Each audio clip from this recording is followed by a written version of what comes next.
Hi అందరికీ. ఇంట్లో సామాన్లన్నీ సర్ది అలసిపోయామండి బాగా. ఇంకా మా మరిది గారైతే బయటికెళ్ళి ఫుడ్ తిందామని చెప్పారు. ఇంకా ఈ కొత్త ఇంట్లోకొచ్చిన దగ్గర నుండి మామూలుగా అయితే అసలు బయట ఫుడ్ నేను తినననమాట అంత త్వరగా. ఇంకా అలసిపోయి బాగా అసలు బాడీ పెయిన్స్ అట్లా వచ్చేసి ఇంట్లో వంట చేయడానికి గూడా ఓపిక లేదనమాట. అన్ని సామాన్లున్నాయి సర్దేపాటికి చాలా టైం అయిపోతుందనమాట. ఒక్కొక్కటిగా సదురుతూ వస్తున్నాము. ఇదివరకేంటంటే పని వాళ్ళని పిలిసేవాళ్ళమి ఈ సామాన్లు సర్దడానికి. వాళ్ళేంటంటే చిన్న చిన్న వస్తువులు తీసుకెళ్ళిపోతున్నారనమాట. అందుకని చెప్పేసి మేమింకా చెల్లి, నేను సదురుకుంటున్నాము. కొన్నైతే శ్రీనివాస్ గారు, మా మరిది గారు మంచాలైతే బిగించారనమాట.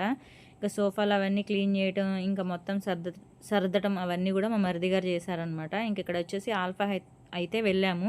ఇంకా అక్కడ ఏంటంటే టైం చాలా అయిపోయిందనమాట. 3:30 అయింది. ఇంకా మేము అడిగిన ఐటమ్స్ ఏమీ లేవు. ఇంకా అందుకని ఖలీల్ భాయ్ రెస్టారెంట్‌కి అయితే వచ్చాం అనమాట.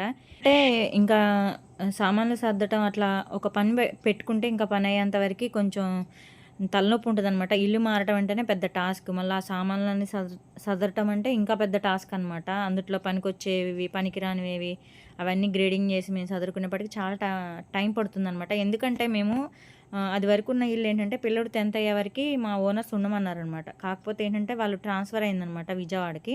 ఇంకా వాళ్ళు వచ్చేస్తున్నారు. అందుకని మేము ఇల్లు ఖాళీ చేయాల్సి వచ్చింది. ఇంకా ఓన్ హౌసే కదా, పిల్లోడు 10th అయ్యే వరకు మేము ఇల్లు ఖాళీ చేయం కదా అని చెప్పేసి మేమేంటంటే అన్నీ నేను సర్దేసుకున్నాను అనమాట. మొత్తం ఇల్లంతా మంచిగా సొంత ఇల్లులాగా చేసుకున్నాను. కాకపోతే ఏంటంటే హౌస్లో ఉన్నప్పుడు ప్రాబ్లం ఏంటంటే వాళ్ళు ఎప్పుడు ఖాళీ చేయమంటారో తెలీదు. నాకు ఇప్పుడే అనుభవం అవుతుందనమాట ఒక్కొక్కటి కింద. ఏంటంటే మనకి పిల్లోడు 10th వరకు ఇక్కడే కదా స్కూల్ దగ్గర మంచిగా వెళ్ళి రావచ్చు. మొత్తం మనమే కదా పిల్లాడికి. మళ్ళీ గ్రౌండ్ కూడా, ప్లే గ్రౌండ్ కూడా ఇంటి ముందే ఉంది. మంచిగా అంతా కన్వీనియంట్‌గా ఉంది అని చెప్పేసి అనుకున్నాను. కాకపోతే ఏంటంటే ఓనర్స్ వస్తున్నారని సడన్‌గా ఫోన్ చేసి చెప్పేసరికి మాకు ఇల్లు దొరకటం కష్టమైపోయింది. ఇంకా మాకు పెట్స్ ఉన్నాయి కదా! ఇంకా పెట్స్ ఉండటం మూలంగా ఏంటంటే ఇల్లు ఇవ్వడానికి ఇష్టపడట్లేదనమాట. అది వరకు ఉన్న వాళ్ళు ఏం చేశారో మనకు తెలీదు, పెట్స్ ఉన్నవాళ్ళు.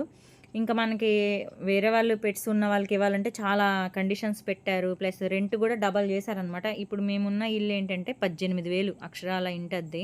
దీనికి కొన్ని కండిషన్స్ కూడా ఉన్నాయి. నేను ముందు వీడియోస్‌లో ప్రతిదీ మెన్షన్ చేస్తాను. ఇక్కడ వాటర్ కూడా లీటర్‌కి ఇంత అని చెప్పేసి మనం పే చేయాలనమాట.